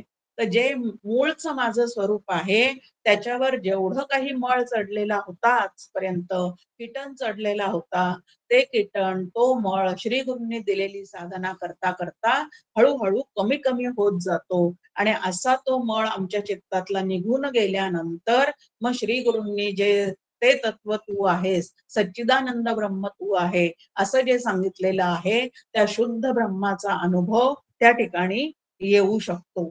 आता सद्गुरु नेमकं काय करतात? तर ते काय आपल्याला खिशातून काढून मोक्ष देतात का हो? की कुठं त्यांच्या जवळ असणाऱ्या पाकिटामध्ये तो ठेवलेला आहे, खिशामध्ये ठेवलेला आहे आणि खिशात ठेवलेला मोक्ष काढून त्यांनी आपल्या हातात दिलेला आहे. खरं तर भगवद्गीता जो अभ्यासतो त्याच्या एक कायमचं लक्षात राहायला पाहिजे की प्रत्यक्ष भगवान श्रीकृष्ण सद्गुरू म्हणून अर्जुनाला लाभलेले होते. पण अर्जुना तू माझ्या समोर ध्यानाला बैस, मी तुझ्या डोक्यावर हात ठेवतो आणि तुझा सगळा विषाद, तुझ्या सगळ्या चुकीच्या कल्पना मी हात ठेवल्यावर निघून जाते. असं काही भगवंत बोललेले नाहीत. तर भगवंताने त्याला 18 अध्याय पर्यंत ब्रह्मविद्येचं वेगळ्या वेगळ्या पद्धतीने निरूपण करून सांगितलेलं आहे. आणि तेवढं सगळं झाल्यानंतर सुद्धा आता ह्यातलं तुला जे पटेल, म्हणजे आता श्रवणानंतर मनन करून तू ह्यातलं काय घ्यायचं आणि काय नाही ते ठरव आणि तुझं कल्याण कशात आहे हे तूच त्या ठिकाणी निरखून पहा असं सांगितलेलं आहे. इथं काहीही त्याच्यावर लादलेलं नाही. आणि विषाद योगातून त्याला बाहेर काढताना इतर कुठल्याही पद्धतीने त्याला बाहेर निघण्याचा त्या ठिकाणी श्रीकृष्णाने प्रयत्न केलेला नाही. तर विचार नावाचं शास्त्र, विचार नावाचं शस्त्रच त्याला त्या विषाद योगातून बाहेर काढण्यासाठी सातत्याने दिलेलं आहे. म्हणजे विचार प्रवृत्त केलेला आहे. तसं या आत्म्याला मी आजपर्यंत ओळखत नव्हते, कधी मला तो शब्दही माहिती नव्हता. ते चैतन्य माझ्या आतमध्ये असून सुद्धा ते चैतन्याच्या सत्तेवर माझा सगळा व्यवहार चाललेला आहे हे मला कळत नव्हतं. त्या चैतन्याकडे आपली नजर वळवून देण्याचं काम, त्याच्याकडे नजर वळवून देण्यासाठी लागणारे विचार आपल्याला प्रदान करण्याचं काम जे आहे ते श्री गुरु करत असतात. आणि ही खरी गुरुकृपा आहे. नाम, ध्यान आणि तत्वज्ञान या 3 साधना श्री गुरूंनी दिल्यानंतर जो त्या मनापासून करण्याचा प्राण म्हणजे प्राणपणाने प्रयत्न करण्याचा प्रयत्न करतो, श्री गुरूंनी दिलेली साधना जो सांभाळतो, त्याला त्या साधनेच्या माध्यमातूनच त्याचा सांभाळ करत करत त्याच्यावर श्री गुरु कृपा करतात. आता ही कृपा सुद्धा कशी आहे, तर समर्थांचं फार सुंदर. आता शक्तिपात दीक्षेचं एक फार आकर्षण पहा अनेकांना असतं की नाही असं काहीतरी अलौकिक काहीतरी घडावं, पण असं अलौकिक आपल्या जीवनात एकाएकी घडण्यासाठी तेवढा अधिकार सुद्धा असावा लागतो. कानावचनाची ये भेटी सरिसाच पै किरटी, वस्तू होऊन उठी कवणू ऐकू, असं आपल्या समोर सांगितलेलं आहे. ते असं कानावचनाची भेटी म्हणजे अनुग्रह होता क्षणीच. असं ज्या वेळेला काही होऊन जातं एखाद्याचं, तेव्हा नक्की समजायचं की गेल्या जन्मी त्याची तिथपर्यंतची साधना झालेली आहे. मलविक्षेप त्याच्या चित्ताचे पूर्णपणे गेलेले आहे. वेदविहित निष्काम कर्म आणि वेदविहित निष्काम उपासना ईश्वराची त्यांनी केलेली असल्यामुळे चित्त शुद्ध आणि चित्त शांतीचं फळ त्यांनी आधीच कमावलेलं आहे. आणि आधीच ते कमावलेलं असल्यामुळे आता श्री गुरूंचा स्पर्श होता क्षणी आवरण दोष जो आहे तो त्या ठिकाणी गेलेला आहे आणि ते ब्रह्म मी आहे असा त्याच्या चित्ताला स्थिरपणे त्या ठिकाणी विचार त्याच्या स्थिरतेने त्याच्या चित्तामध्ये तो राहिलेला आहे. ही खरी गुरुकृपा आहे. आपल्या समोर समर्थांचं एक वचन आहे, मुख्य शक्तिपात तो ऐसा नाही चंचळाचा वळसा. की खरा शक्तिपात श्री गुरूंचा कुठला आहे, तर चंचल असणाऱ्या या प्रपंचातून, नाशिवंत असणाऱ्या या प्रपंचातून खरं सुख कधीच प्राप्त होणार नाही हे लक्षात येऊन पूर्ण सुखरूप असणारं जे तत्व ब्रह्म नावाचं, आत्मा नावाचं किंवा भक्तीच्या भाषेमध्ये भगवंत नावाचं जे तत्व आहे ते प्राप्त करण्याकडे ज्याचा पूर्ण बुद्धीचा आता काय झालेला आहे, तर प्रवाह सुरू झालेला आहे, त्याला खरा मुख्य शक्तिपात असं म्हटलेलं आहे. त्या शक्तिपात दीक्षा म्हटल्यानंतर त्यांनी डोक्यावर हात ठेवावं आणि अचानक काहीतरी आमच्या ठिकाणी होऊन जावं. आपल्याला रामकृष्ण परमहंसांची सुद्धा गोष्ट माहिती आहे की अनेक शिष्यांना असं वाटत होते की ते काही जणांना जास्त देतात, काही जणांना कमी देतात. मग त्यांनी एकदा प्रयोगच करून दाखवला की तुम्हाला सगळ्यांना शक्तिपात दीक्षा हवी आहे ना, एकसारखं सगळ्यांना हवी आहे ना, तर ज्यांना ते दीक्षा सहन करण्याचे आतमध्ये अधिकार नव्हता किंवा ताकद नव्हती, क्षमता नव्हती, त्यांना काही काळापुरतं तरी वेड लागल्यासारखं झालं होतं. म्हणून असे कुठलेही हट्ट ह्या क्षेत्रात करायचे नाही. हट्ट फक्त एकच ठेवायचा की ब्रह्मविद्येच्या साहाय्याने जीव ब्रह्म ऐक्य सिद्धी जी आहे ती मला प्राप्त करायची आहे आणि ती ब्रह्मविद्या माझ्या श्री गुरूंच्या ठिकाणीच बसून मला शिकायची आहे. एवढ्या हट्टाने मात्र हा परमार्थ सिद्धीला न्यावा लागतो. आणि खरी गुरुकृपा कशात आहे, तर अहम ब्रह्मास्मी हा अनुभव आपल्या ठिकाणी आपल्यालाच येणे याला खरी गुरुकृपा असं म्हणतात. अंतःकरण जे अस्वस्थ आतापर्यंत होतं त्याला स्वस्थतेचा अनुभव येणं, सर्वाभूती आपल्याला भगवंत दिसायला लागणं शब्दाचा अर्थ पाहता येणं. परमार्थामध्ये दिसणे शब्दाचा अर्थ पाहता येणे असं सुद्धा आहे. नाही तर दिसायला लागला म्हणजे जिकडं तिकडं राम दिसायला लागला, जिकडं तिकडं कृष्ण दिसायला लागला असं काहीतरी तुम्हाला आम्हाला वाटतं, पण असं नाही ते. तर सर्व ठिकाणी तेच तत्व भरलेलं आहे. नभी वावरे जो अणुरेणू काही, रिता ठाव या राघवे वीण नाही, किंवा भरला घनदाट हरी दिसे. या पद्धतीचं अंतःकरण पूर्णपणे त्या तत्वानी भरून जाणं, त्या विचारांनी भरून जाणं आणि जिथं जिथं आपलं मन जाईल तिथं तिथं चैतन्यच भरलेलं आहे, चैतन्यच आहे हे लक्षात येणं, याला खरी गुरुकृपा असं म्हणतात. आता नंतर आपल्या समोर आहे की अशी पूर्ण सर्वांगाने विकसित झालेली ही गुरुकृपा आपल्यालाही प्राप्त व्हावी असं आपल्याला वाटत असेल तर त्या ठिकाणी शास्त्रकृपा सुद्धा असली पाहिजे. म्हणजे श्री गुरूंनी जो ग्रंथ आपल्याला अभ्यासायला सांगितलेला आहे त्या ग्रंथाच्या शब्दार्थ आणि लक्षार्थ या दोन्हीकडे सुद्धा आमचं लक्ष असलं पाहिजे. आता ते ब्रह्म तू आहेस असं श्री गुरु सांगतात आणि ते ब्रह्म कसं आहे हे मात्र आम्हाला शास्त्राने सांगून ठेवलेलं आहे. त्यामुळे या दोन्हीही कृपा आपल्या ठिकाणी असाव्या लागतात. मग आता ही शास्त्रकृपा म्हणजे काय, तर श्री गुरु करण्यापूर्वी आधीपासूनच मी हे सगळे ग्रंथ वाचत होते, पण त्यातलं मला खरोखरीच काही कळत नव्हतं.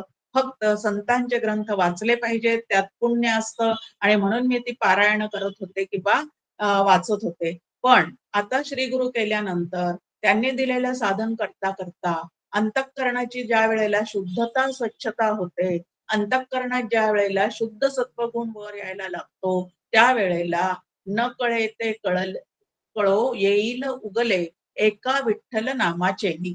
ह्या पद्धतीने इथं काहीतरी होऊन जाताना आपण म्हणतो हो इतके वर्ष ज्ञानेश्वरी वाचत होते पण काही कळत नव्हतं. पण आता श्री गुरूंचे निरूपण ऐकायला लागले आणि खरं त्यात काय सांगितलेलं आहे ते आत्ता कुठं मला कळायला लागलं. ह्याला शास्त्रकृपा असं म्हणतात. ब्रह्म नावाचं तत्व सर्वांगाने समजून सांगण्याचं काम शास्त्राने केलेलं असतं. पण हे शास्त्र कळण्यासाठी अंतःकरणाचं शुद्धीकरण व्हावं लागतं आणि ते शुद्धीकरण श्री गुरूंनी दिलेल्या साधनेच्या माध्यमातूनच होत असतं. म्हणून ती साधना आम्ही मनापासून करावी. अन्यथा ते आम्हाला शास्त्र ग्रंथ वाचायला सांगतात, तो ग्रंथ आमच्या लक्षात यावा. काही गोष्टी वाचता वाचता लक्षात येतात, काही गोष्टी इतरांना सांगता सांगता लक्षात येतात आणि ह्या पद्धतीचा अभ्यास आमचा वाढावा आणि आमचं मन त्याच्यातच राहावं म्हणून श्री गुरु आम्हाला 4 लोकांना एकत्र येऊन बसा, त्या पद्धतीने 4-5 जण मिळून अभ्यास करा असं सांगतात. आणि आम्हाला हे शब्दज्ञान शास्त्राचं व्हायला लागल्यानंतर मग मात्र आम्हाला वाटतं नाही नाही आम्ही ज्ञानाचे अधिकारी आहोत. आता ती पूजा कशाला करायची, आता कशाला उगीच देवाची मांडामांड करायची.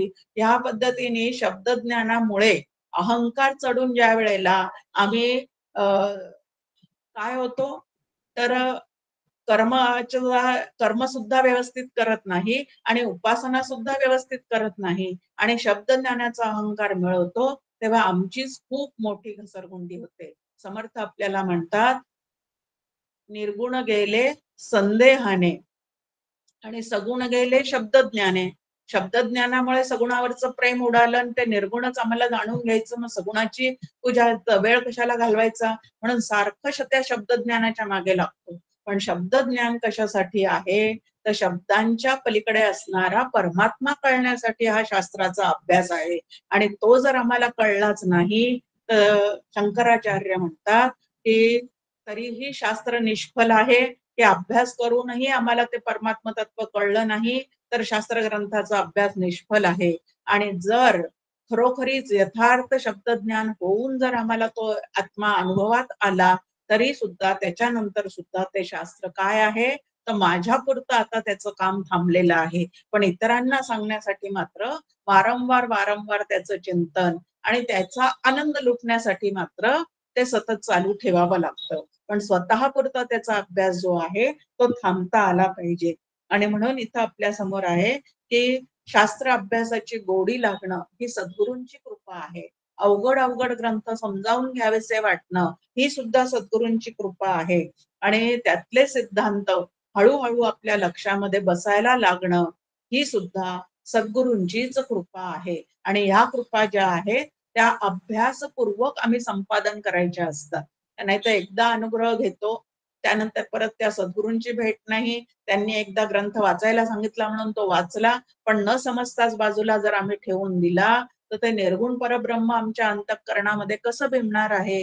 म्हणून निर्गुण परब्रह्म अंतरी बिंबण्यासाठी शास्त्राचा अभ्यास, निर्गुण परब्रह्म अंतरी बिंबण्यासाठी सद्गुरूंची आवश्यकता, निर्गुण परब्रह्म अंतरी बिंबण्यासाठी त्यांनी दिलेली साधना मनापासून करून स्वतःच्या अंतःकरणाची शुद्धी करून घेणं, शांती करून घेणं हे अत्यंत गरजेचं आहे. आणि त्याला शास्त्रकृपा असं म्हणतात की आजपर्यंत ते आम्हाला कळत नव्हतं पण गुरूंकडे गेले, गुरूंनी काही साधना सांगितल्या, त्या साधना मी मनापासून करायला लागले आणि आता शास्त्र अभ्यासामधली गोडी वाढत चालली. गोडी वाढणं महत्वाचं आहे, शब्दज्ञान होणं फार महत्वाचं नाही. आता या शब्दज्ञानामध्ये सुद्धा परोक्ष ज्ञान आणि अपरोक्ष ज्ञान असे 2 शब्द आपल्या समोर येतात. परोक्ष ज्ञान म्हणजे शब्दाच्या साह्याने यथार्थतेने ते कळणं आणि अपरोक्ष ज्ञान शब्दाचा अर्थ आहे प्रत्यक्ष तेच होऊन जाणं. आणि असं दोन्ही पद्धतीचा अभ्यास या श्री गुरूंच्या कृपेमुळे आणि शास्त्राच्या अभ्यासामुळे तुमच्या आमच्या ठिकाणी होऊ शकतो. खरं तर शास्त्रकृपा म्हणजे परोक्ष ज्ञान यथार्थतेने होणं. मंदाताई नेहमी गमतीने मला म्हणायच्या अगं जयश्री एवढे सगळे शिबिरार्थी आपल्याला 400-500 बसलेले दिसतात ना, सगळ्यांना व्याख्या पाठ झालेल्या आहेत. ब्रह्मसत्य, जगन्मिथ्या, जीवो ब्रह्मैव नापराहा, हे वाक्य प्रत्येकाला इथं पाठ झालेलं आहे. विवेक म्हणजे काय, वैराग्य म्हणजे काय, साधन चतुष्टय संपन्न म्हणजे काय, हेही सगळ्यांना पाठ झालेलं आहे. पण पाठ होणं ही गोष्ट वेगळी आणि जे पाठ केलेलं आहे ते मी कशासाठी केलेलं आहे, ते माझ्या आचरणात उतरत आहे की नाही, हे कळायला लागणं हे वेगळं. म्हणून परोक्ष ज्ञान सुद्धा एखाद्यालाच होतं, असं त्यांचं नेहमी म्हणणं असायचं. आता परोक्ष ज्ञान एखाद्यालाच होतं म्हणजे शब्दज्ञान खूप जणांना होतं, पण त्या शब्दांच्या साह्यातून मला नेमकं काय कळवून घ्यायचं आहे आणि माझ्या ठिकाणी मला ते कसं रुजवायचं आहे, हे ज्याला कळतं त्याला या ठिकाणी परोक्ष ज्ञान यथार्थतेने होणं असं म्हणतात. आणि ही जी कृपा आहे ती शास्त्र कृपा आहे, गुरु कृपा आहे, हे आपण लक्षात घ्यायचं. आता चौथी कृपा जी आपल्या समोर ठेवलेली आहे त्याला आत्मकृपा असं म्हटलेलं आहे, जी सगळ्यात महत्वाची आहे. मन करारे प्रसन्न सर्व सिद्धीचे कारण. बाहेरच्या लोकांना प्रसन्न करण्यासाठी केवढा खटाटोप आपण करतो, पण आपल्याच मनाला परमार्थ सिद्धीसाठी पूर्ण प्रसन्न करून घ्यायची गरज असते, हे मात्र आपल्याला लक्षातच येत नाही. कारण खचलेल्या अंतःकरणाने, त्यानंतर निराश झालेल्या अंतःकरणाने, दुःखाचं सतत वादळ अंतःकरणात असताना केलेली जी साधना आहे ती तुम्हाला आम्हाला त्या सुखरूप परमात्मा तत्वापर्यंत कशी घेऊन नेता येईल हो. डॉक्टर काका एक गमतीने नेहमी म्हणतात की सुखी होता होता सुखरूप होणं लवकर साधेल, पण दुःखी असताना सुखरूप होण्याचा प्रयत्न करताना अडथळे खूप येतात. म्हणून मग सुख म्हणजे काय, दुःख म्हणजे काय, ते कोणाला होतं, ज्याला ते होतं त्या मनाचा आणि माझा काही संबंध आहे का, या पद्धतीचा विचार या शास्त्राच्या अभ्यासाच्या द्वारे तुम्हाला आम्हाला करावा लागतो. मग आता इथं आत्मकृपा म्हणजे काय की तो आत्मा तू आहेस, तत्त्वमसि, ह्या महावाक्याचा तुम्हाला आम्हाला उपदेश केल्यानंतर त्या आत्माकडे आपली अंतःकरण वृत्ती वळणे आणि स्वतःकडे मी देह आहे असं न पाहता मी आत्मा आहे म्हणजे देहे बुद्धी ते आत्मबुद्धी करावी, या पद्धतीने हे नुसतं इतरांना सांगण्यासाठी नाही, तर मी माझ्याकडे पाहताना आत्मबुद्धीने सतत पाहण्याचा प्रयत्न करणे, याला आत्मकृपा असं म्हटलेलं आहे. ज्या आत्म्याविषयी मी ऐकते, ज्या आत्म्याविषयी मी शास्त्रातून अभ्यास करते, त्या आत्मा, तो आत्माच मी आहे ह्या अनुभवाची चित्ताला लागलेली तळमळ म्हणजे निदिध्यास, हा ज्या वेळेला आपला वाढत जातो त्यावेळेला ही आत्मकृपा जी आहे ती तुम्हाला आम्हाला काय होते तर लाभल्यासारखी होते. आणि ही आत्मकृपा आपल्या ठिकाणी लाभण्याचा परिणाम म्हणून काय आहे, उपदेश महावाक्य आहे ते तू आहेस आणि अनुभवात्मक महावाक्य आहे ते मी आहे. आणि तो अनुभव स्वतःच्या ठिकाणी येणं, निसंशयपणाने तो आत्माच मी आहे हे माझं मला कळणं, याला आत्मकृपा असं म्हणतात. आणि ही आत्मकृपा जी आहे ती एकदा कधीतरी ध्यान करता करता तसं होऊन जाईल, पण त्याच्यानंतर ते सुद्धा दृढीकरण करण्यासाठी तुम्हाला आम्हाला सातत्याने अभ्यासच करावा लागतो. कारण विवेके दृढ धरावी वाट सत्याची, असं समर्थांचं आपल्याला सांगणं आहे की विवेकाच्या जोरावर ही सत्याची वाट जी आहे ती साधकांनी दृढ धरावी लागते. कारण काय आहे की अपरोक्ष अनुभव एकदा येऊन गेल्यानंतर परत जर पूर्व संस्कारांनी डोकं वर काढलं आणि आम्हाला प्रपंचात रमावं लागलं तर ते परत आलेला अनुभव सुटून जाण्याची काय असते, म्हणजे अनुभव आलेला असतो पण त्याच्यामध्ये स्थिरपणे राहण्याची जी गरज असते ती मात्र आमची त्या ठिकाणी पूर्ण होऊ शकत नाही प्रपंचासक्तीमुळे. आणि म्हणून त्या ठिकाणी साधकांनी काय करायचं आहे तर सावध साक्षेपी दक्ष तयास तात्काळची मोक्ष, की जो सावध आहे, साक्षेपी आहे आणि दक्ष आहे आत्मज्ञान करून घेण्याच्या बाबतीमध्ये.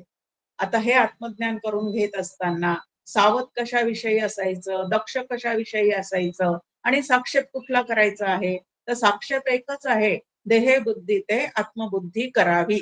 त्यानंतर सावधपणा कशात आहे, की आलेल्या म्हणजे अनुभव स्थिर होतोय की नाही, का तो अनुभव येण्याच्या आड परत पूर्वजन्मीचे संस्कार येत आहेत, आधीचे संस्कार प्रपंचासक्ती मध्ये मध्ये येते आहे का, त्याच्यासाठी सावध राहायचं. आणि ते जर जुन्या गोष्टी परत मनामध्ये उफाळून वर येत असतील तर त्या बाजूला करण्यासाठी दक्ष राहायचं. याप्रमाणे सावध साक्षेपी दक्ष तयास तात्काळची मोक्ष असं सांगितलेलं आहे. आता या सद्गुरु कृपेमध्ये नेमकं काय काय आहे त्याचं वर्णन समर्थ आपल्या समोर छान पद्धतीने करतात. ते म्हणतात की सद्गुरु कृपा तेची केली जेणे बुद्धी प्रकाशली द्वैत कपाटे उघडली एकसरी. ही सद्गुरु कृपा म्हणजे नेमकं काय आहे? संपूर्ण जीवन आमचं द्वैताने भरलेलं आहे आणि त्या द्वैताने भरलेल्या जीवनामध्ये अद्वैत नावाचं एक तत्व आहे आणि ते तुम्ही जाणून घेतल्याशिवाय खरं समाधान आपल्याला प्राप्त होणार नाही. हे सद्गुरूच तुम्हाला आम्हाला शिकवू शकतात, सांगू शकतात. म्हणून सद्गुरु कृपा हेच केली आणि हीच किल्ली. जसं आपण पाहतो की व्यवहारामध्ये दागिने आपलेच असतात. आपलेच दागिने आपण बँकेच्या लॉकरमध्ये ठेवलेले असतात आणि सणावारी ज्या वेळेला आपण ते दागिने काढायला जातो त्यावेळेला त्या लॉकरची एक किल्ली आपल्या जवळ असते आणि एक किल्ली तिथल्या ऑफिसर जवळ असते. आता फक्त एकाच किल्लीने ते दार उघडतं का हो? आपण किल्ली फिरवावी लागते आणि त्याच्यानंतर तिथल्या ऑफिसरनी पण किल्ली फिरवावी लागते. त्यावेळेला ते लॉकर उघडतं आणि आपले दागिने आपल्याला प्राप्त होतात. तसं आपला आत्मा, तो आत्मा मी आहे हे माझ्या चित्ताला केव्हा कळेल? एक श्री गुरूंनी दिलेली कृपेची किल्ली आणि दुसरी त्यांनी दिलेले साधनाची किल्ली मी मनापासून जर सांभाळत असेल तर ह्या दोन किल्ल्यांमुळे हे कपाट उघडलं जातं आणि आतलं आत्मदर्शन जे आहे, आत्मारामाचं दर्शन जे आहे ते होत जातं. अजून एक समर्थांची सुंदर ओवी आपल्या समोर आहे सद्गुरूंच्या बाबतीमध्ये. सद्गुरु चैने अभयंकरे प्रगट होईजे ईश्वरे संसार दुःखे अपारे नासून जाती. आपल्याला कबीरांचं एक दोहा पण माहिती आहे, वचन पण माहिती आहे की गुरु गोविंद दोहू खडे काके लागू पाव.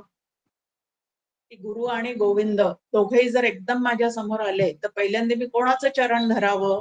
तर पहिल्यांदा सद्गुरूंचं चरण धरावं. कारण काय आहे की सद्गुरूच आम्हाला दाखवतात की हा गोविंद आहे. जसं असं म्हणतात की आईच आपल्या मुलाचा बाप कोण आहे ते सांगू शकते, तसं सद्गुरूच आम्हाला तुझा ईश्वर कोण आहे, कोणाच्या रूपात तो तुझ्या समोर आलेला आहे, तू त्याच्याशी एकरूप कसं झालं पाहिजे हे सगळं शिकवण्याचं काम श्री गुरु करतात. ईश्वराचं खरं स्वरूप जो सगुण निराकार ईश्वर आहे त्याचं स्वरूप समजून सांगणं आणि त्याच्याशी आपलं असलेलं नातं समजून सांगून आपल्यामध्ये भेद का निर्माण झाला, त्या भेदाचं निरसन कसं करायचं, या सगळ्या गोष्टी ज्या आहेत त्या श्री गुरुच आपल्याला समजून सांगू शकतात. म्हणून परत आपण पहिल्या एका ठिकाणी येऊ की परमार्थ सिद्धीसाठी जीव ब्रह्म ऐक्य सिद्ध करण्यासाठी सद्गुरूंची अपरंपार गरज या परमार्थ क्षेत्रामध्ये असते. आणि सद्गुरू जे आहे ते काय आहेत तर जागोजागी असतातच, फक्त आम्हाला ते कळले पाहिजेत. असं म्हणतात की साधन चतुष्टय संपन्न झाला, ज्याला मोक्षाची तळमळ लागली त्याच्या जीवनात गुरु आपोआप येतात. आपोआप येतात म्हणजे ते घर चालत येतात असं नाही. तर मुमुक्षत्व निर्माण झाल्यानंतर ज्या वेळेला आम्ही अनेक प्रवचन कीर्तन ऐकत राहतो तेव्हा ते प्रवचन कीर्तन ऐकत असता असता माझ्यासाठी कोणाचे शब्द जास्ती महत्वाचे आहे, कोणाशी माझी वेवलेंथ जुळते आहे, कोणाचे प्रवचन ऐकल्यानंतर कीर्तन ऐकल्यानंतर माझ्या मनात ईश्वराविषयीचा भाव स्थिर होतो आहे, शास्त्र जे मला आजपर्यंत समजत नव्हतं ते आता समजल्यासारखं वाटतं आहे, असा तो कोण वक्ता आहे ते माझ्या लक्षात येणं आणि नंतर त्या वक्त्याला जर खरोखरीच त्यांच्या श्री गुरूंनी अधिकार दिलेला असेल अनुग्रहाचा तर त्यांच्याकडून तो अनुग्रह घेणं हे त्या ठिकाणी महत्वाचं असतं. समर्थ म्हणतात उदंड हुडकावे संत सापडे प्रचितीचा महंत. याला सद्गुरू आयुष्यात येणं म्हणतात. की असं मुमुक्षत्व जागृत झाल्यावर जेव्हा आम्ही असं करत जातो त्यावेळेला अचानकपणे माझ्यासाठी कोण गुरु असावा, कोणी भगवंतानी तो कोणाच्या माध्यमातून आपल्या समोर प्रगट झालेला आहे हे लक्षात येणं त्याला सद्गुरू भेट होणं असं म्हणतात. जय जय रघुवीर समर्थ.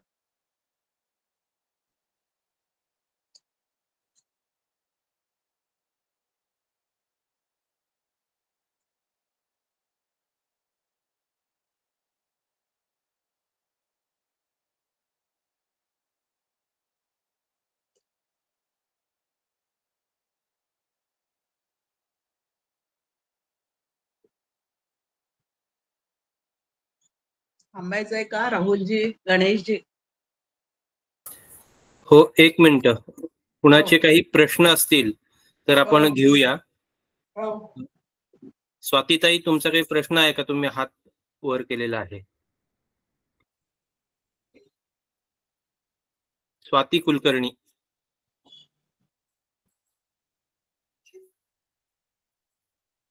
बोला स्वातीताई.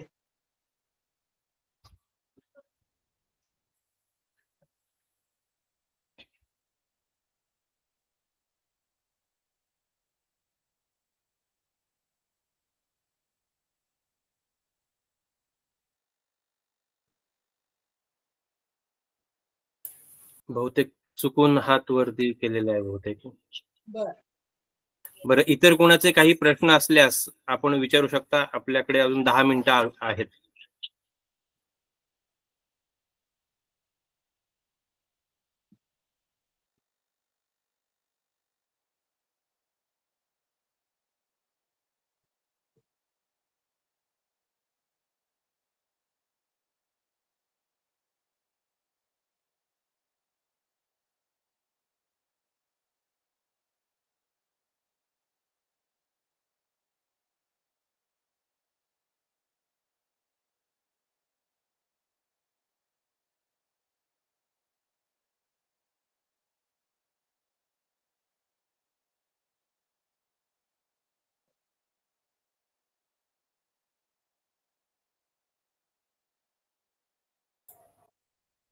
एवढं छान ऐकल्यानंतर मन निशब्द होतं.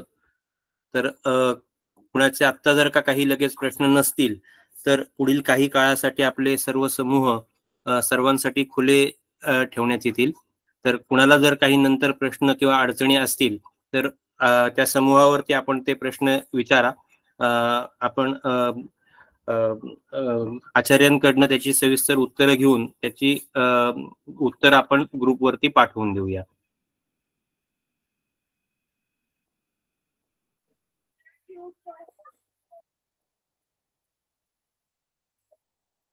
संध्याताई, तुमचा काही प्रश्न आहे का?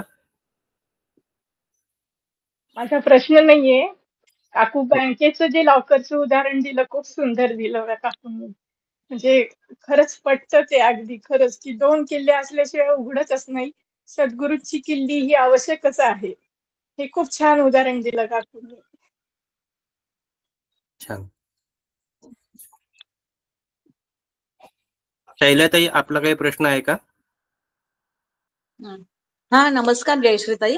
मला विचारायचंय, सद्गुरूंनी आपल्याला जेवढी साधना सांगितली तेवढीच करायची का? समजा फक्त नामसाधना सांगितली असेल तर ध्यान साधना करायची गरज नाही का? किंवा सोहम साधना वगैरे नाही करायची का?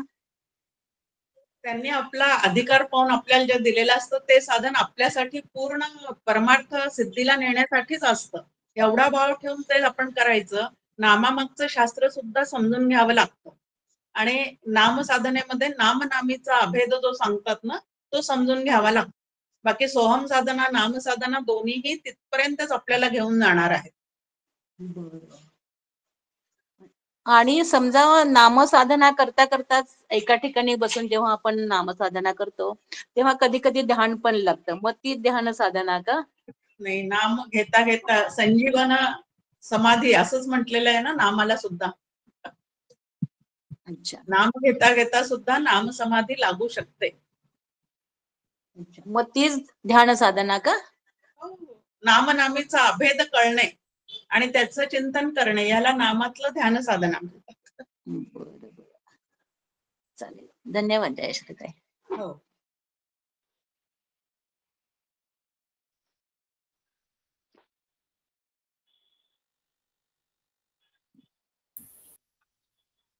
स्वातीताई, तुमचा काही प्रश्न आहे का?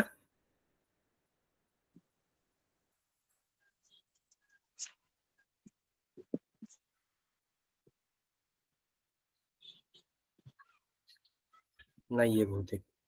मला वाटतं आता सगळ्यांचे प्रश्न काही नाहीयेत आणि जर असतील तर आपण ते समूहावरती त्याची उत्तरं देऊया. तर आजचं सत्र आपण या ठिकाणी थांबवूया. मी संदीपला विनंती करतो. संदीप, आहेस ना? हो. हा, शेवटची प्रार्थना घेशील? हो.